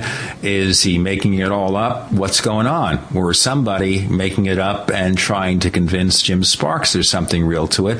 Obviously, he gets everything in here, the reptilians and the humanoid aliens or the humanoid visitors from the future. He has a little bit of everything, a little bit of all the elements that are common in a lot of the contact cases. For example, the insistence that we have a problem here on Earth and the aliens, visitors from the future, other dimensions, are telling us our planet is dying. We have to get our act together. And this is so common. This thread weaves through all these contact cases. Indeed. Right, David? Absolutely. It is a little too convenient. Now, I'll say this. When we had Ken Thomas on the show a number of weeks ago, Ken brought up Robert Anton Wilson, someone who I deeply respected, and someone whose work influenced me over the years. And Robert Anton Wilson has this idea of this thing called reality tunnels, that essentially there is no such thing as objective reality, that the universe is indeed an ongoing construct, a projection of our own experiences, our own thoughts, our own feelings, that every human being essentially lives in their own reality, and that there are places where these things overlap, but essentially our perception of the world is unique to us and is formed by a lifetime of experiences. We didn't go into all of Jim's background. We didn't ask him questions about his childhood. I think all of those things are relevant in understanding the nature and the specifics of an individual's reality tunnel. It could very well be that for Jim, these are experiences he feels he had. These are experiences he lived through. A key question I didn't get to ask him was, has he ever been tested for any sort of epileptic seizures or any sort of seizure condition? Now, I'm sure Jim is listening to this interview and after the fact, and I'm hoping that he can answer that for me next time he comes on, because a lot of what he describes as the process of the sort of the hard transition, the hard removal, they sound to me an awful lot like what an epileptic seizure does when it occurs to someone. This sense of spinning, this low-frequency rumble, this sense of tightness coming from the stomach up. This sounds like the beginning of a seizure. And so I look at that and I think, well, that being the case, that it sounds like it, is there a possibility that that could be what's going on here? Well, if Jim has been tested for this and he can produce documentation that indeed he doesn't suffer from any of these conditions, that would be an interesting piece of evidence. When he talked about getting the vacuum cleaner out and vacuuming clean these little leaves that were on the carpet, and I guess also getting rid of the tracks. If you look inside of the book, page 15, there's an illustration of these tracks next to his footsteps. I have a problem with that. If Jim is saying that this was his first major paranormal experience, that this happened, and that now he's looking down and he's seeing this physical evidence of something that he has concern about, something that has obviously had an effect on him, and here he is looking at physical evidence. I find it extremely hard to believe that the first reaction would be to get rid of that evidence as quickly as possible. That makes absolutely zero sense to me. The only reasonable reaction to that situation is to want to capture it, if for no other reason, to prove to yourself after the fact that it actually happened. That is a reasonable, rational response to being confronted with physical evidence of your first major paranormal experience. Not doing that, Gene, it's just fishy to me. It doesn't make sense. Also, that's another question, too. Is this his first paranormal experience? The book implies that it is, and maybe that's true. But I think if we probe, and this gentleman, Jim Sparks, is totally sincere about what he's writing about, then maybe we will find other paranormal encounters. But I agree with you that certain things he didn't seem to be on the surface rational. So why is he writing about them? Well, they're awfully convenient. And this is where I've got the problem. And look, Jim sounds like a nice guy. I'm not going to make any kind of a personality call here. Sounds like a very sweet fellow. Will he come back on our show after he hears this discussion? I'm not sure, Gene. Apparently, we have a reputation, right? Of having guests on and then destroying them after they get off the air. Right. I know there's somebody out there who is spreading this rumor from a certain other radio show where they say that all we do is invite people on the show, and then as soon as they leave, we trash them. And I know there are certain people... Gene, my pippic started to itch me all of a sudden. I got an itching pippic. When you said somebody always accused us of that. My pippic is itching. I wonder why it's my pippic, Gene. My pippic is itching. Yes, I've got an itchy pippic. Next on the Paracast, we discuss obscure Yiddish words and what they really mean. And we don't really want to do that because then we might find ourselves, as they say, on the other side of the FCC's requirements, because they probably have right now some Yiddish scholars who are poring over your language trying to figure out just what the heck we are talking about. It's a belly button. It's a pippic. But you know what? I don't think we're trashing Jim Sparks. I mean, we're not talking about him negatively personally. Even if we believe his tale or disbelieve it, if we say we don't think it really happened, that doesn't mean he's a bad guy. Well, I'm not trying to say we know what happened here at all. No, we don't.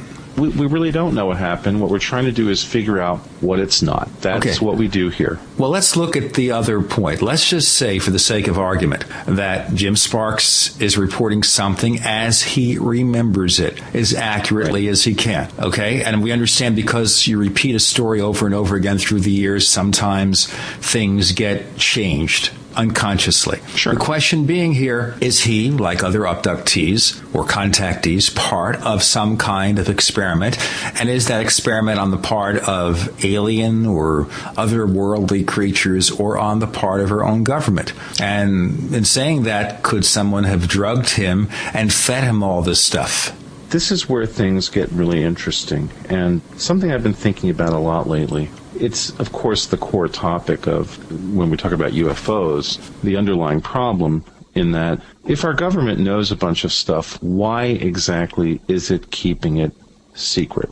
Why is it doing this? Why is it covering up all of these UFO sightings? Something that I'm now fully convinced of in my skeptical approach is that, indeed, the United States government at this point, and I'll talk specifically about the United States government because other governments around the world are starting to open up their kimonos a little bit more.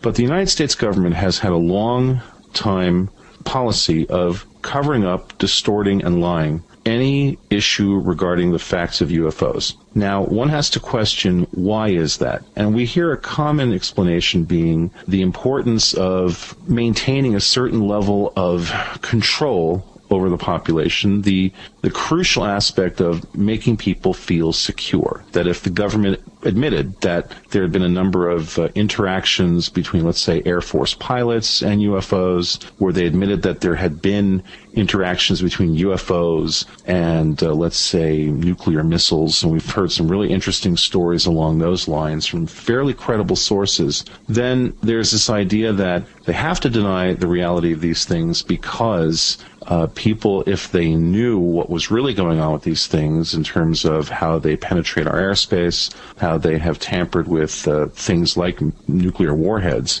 and essentially turn them off in their silos, that people would get very, very irate and very, very uncomfortable and very fearful of this. If you look at that, then you start to wonder about the potential of disinformation and the government essentially creating mythology in order to cover a reality. When I read this book, this sense kept coming over me when he talks about being in these facilities where there are aliens and there are military people together. It's really worrisome and it's strange. And it also, of course, makes me think of things like the Bentwaters case from 1980, where there was supposedly 3 evenings of intense UFO activity over this Royal Air Force base, and aliens were seen interacting with human beings in some sort of a cooperative fashion.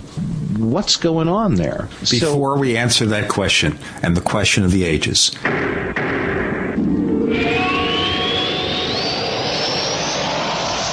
this is Tim Beckley, Mr. UFO, reporting for ConspiracyJournal.com. Fascinated by the strange and unknown, things that go bump in the night, UFOs, time travel, Area 51, the Philadelphia experiment, shady government cover-ups? Don't be left out in the lunar cold. Sign up now for our weekly online newsletter and receive our snail mail catalogs. Go to ConspiracyJournal.com or email Tim Beckley at MrUFO@webtv.net. It's all out of this world. Gene and I love to hear from our listeners. If you'd like to share your thoughts with us, send your messages to news@theparacast.com. That's news@theparacast.com. And don't forget to check out our website at theparacast.com, where you can download past episodes of the show for free and visit our dynamic discussion forums. Also, please patronize our sponsors. Tell them that you heard their ads on the Paracast. They'll appreciate it, and we will too. You're in the Paracast with Gene Steinberg and David Biedney. You never know what's going to happen next.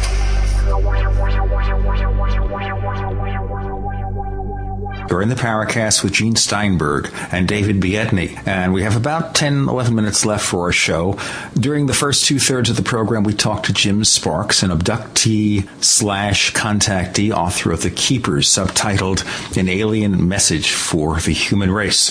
And we're now speculating on the reality or lack thereof, or whether it falls in between the two extremes of what Jim Sparks experienced. And again, taking what he says at face value, looking at certain inconsistencies in it, what is really going on, David? Well, let's talk about the nature of that message. And by the way, let's point out the fact that based on the book, the actual message that is referred to on the cover of the book is not delivered by the creatures that supposedly trained him in this alien language, that put him through these many years of indoctrination and conditioning. This was some other being then took him and said that there are some things you need to understand. Yes, and I'm now reading right from the book. Yes, it's true that we have been in contact with your government and heads of power. It is also true that agreements have been made and kept secret from your people. It is also true that in the past some of your people have lost their lives or have been badly hurt to protect the secret. Our hands had no part in this. When you have a key message starting like that, to me, that sounds like a human message, not like an alien message.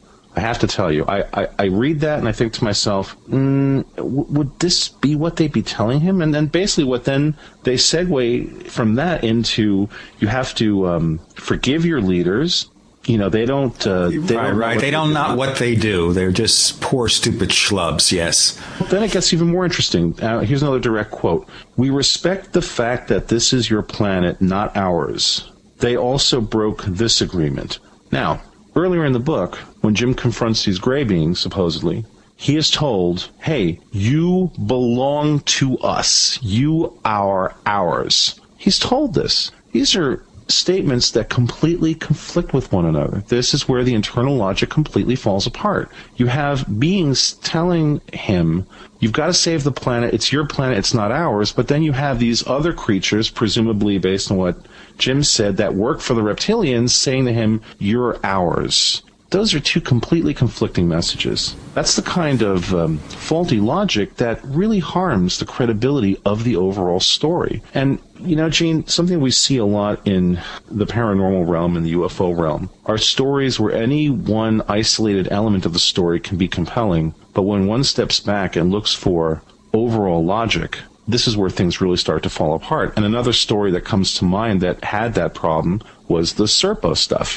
where little individual pieces of the Serpo situation by themselves were sort of compelling, but when you looked at the whole thing, at the whole claim, you found these terrible logical inconsistencies and problems that really made you wonder, okay, whoever wrote this did not have a continuity expert sitting there saying, okay, if you're going to say this over here, then it's going to imply certain things down the road, and you have to watch out as your story unfolds that there is a continuity. And I'm not saying that this continuity is completely predictable, but you have these two separate sets of beings saying two separate things, which of course makes one come up with a really obvious question. How do you believe anything you were told by any of these creatures? Well, certainly John Keel, who has related some of the UFO cases to demonology and everything else, tricksters, whatever, he says, don't believe anything they tell you because they have their own agenda, and that agenda may not be one that you would be very happy with if you knew what it was. So it could be here, this kind of confusion is what's there. The question I would have is certainly an editor looks at this book and says, part one, the aliens are saying this. Part two, the aliens are saying that, Jim. Which is it? Is it one or the other? And if he says, well, no, this is what they told me either way, this is it. This is both. Here's the deal. The editor at Wildflower Press never had that discussion with anybody because, and, you know, I could be making some enemies at Wildflower Press now, too bad. It seems to me like in the realm of paranormal publishing, the last thing anyone's looking at is continuity or logic. That this is not something editors that would normally look through a novel or a factual book in the normal publishing realm. They often look for these kinds of things. I don't think anybody in the paranormal publishing realm is looking at books from that particular point of view. Just copy editing and grammar, and that's about it. Right. That's pretty much it. You know, there's already the understanding that these books are only going to appeal to a specific audience, not a huge demographic. And if it's a typical publisher of this level, they simply don't have the time to look at the book from that particular stance. They just don't do it. So, Let me tell you something that happened a few years ago. I mentioned it on the message boards. I don't know if we've discussed it much on the Paracast, but it relates to Jim Sparks in one sense. There was a contactee back in the 1950s, which they called the Jersey Adamski, and a guy named Howard Menger, a sign painter from Highbridge, New Jersey, and he said he met this standard range of blonde Venusians, etc., whatever. And then some years later, we had lunch with Howard Menger, and Jim Moseley and I were talking with him. And why he would contact Jim Moseley was rather strange, because Moseley was none too friendly to him in print in Saucer News, which is the predecessor to Saucer Smear. And he started to think that maybe he, Howard Menger, had been the victim of some kind of government experiment. And because if you looked at all the contactees, they seem to have the same kind of experience then. Just like Jim Sparks' experience encompasses a whole range of the kinds of encounters that we hear with aliens since the 1980s. The gray aliens, reptilians, whatever, the humanoid aliens, visitors from other dimensions, other time frames, whatever. But the persistent warning from day one, from the 1950s, is that we're screwing up our world and we've got to do something about it. And the question would be, though, if the aliens are coming from elsewhere, why would they even care what we do? Well, ultimately, that message is one that nobody can disagree with, I suppose, unless you're an ultra right-wing blogger who says that there's no global warming. And, you know, the sky is orange and the oceans are made of ginger ale. But, well, you know, just if we're going to, you know, if you're going to make stuff up, as Bill Hicks used to say, go crazy. You know, they used to say you have Easter, you have the thing with bunnies and chocolate eggs. Hell, if you're going to go for it, just go all the way. Have, I think the Bill Hicks line was, have goldfish drag Lincoln logs across your floor if you're going to go nuts. Why bunnies and chocolate eggs? I mean, the point being that it's almost like the idea of being given the message that the Earth is in trouble. Well, that's a message nobody can contest. That's not a message that anybody's going to really debate at this point. Any reasonably knowledgeable, rational person will have to agree with that. That seems to clearly be the trend of the state of this world. Of course, I think it's really critical to point out, and this is where human vanity gets in the way, Gene. The idea that humans can destroy this planet, I don't think it's a strong argument. I think that is really overestimating our ability to control the planet. Here we are with all this technology, and we still can't really have any significant level of control over the weather. We can't even predict it. We're barely able to predict it. Well, no, not at all. So this idea that we can somehow destroy the planet, no, I think it's much more likely that the planet could destroy us. We are a subset of this planet, not a superset. If the planet is what I suspect it is, if this is a self-contained ecological system that's self-regulating, which is what it appears to be to a good extent, if human beings ever posed a really serious problem, the planet would figure out how to get rid of us. The planet would figure out how to limit our population, basically because this planet is a living thing. Now, people who believe in the Bible, they don't necessarily agree with that, but they're already in trouble anyway because they're, buying into a book of fairy tales. Not that I have strong feelings about that or anything, but, if any reasonable person looks at this planet and the way life exists on this planet, I think it's not that far out to suggest that if we became a real serious threat to the planet would take care of us, and not in the way that we perhaps would normally interpret the notion of taking care.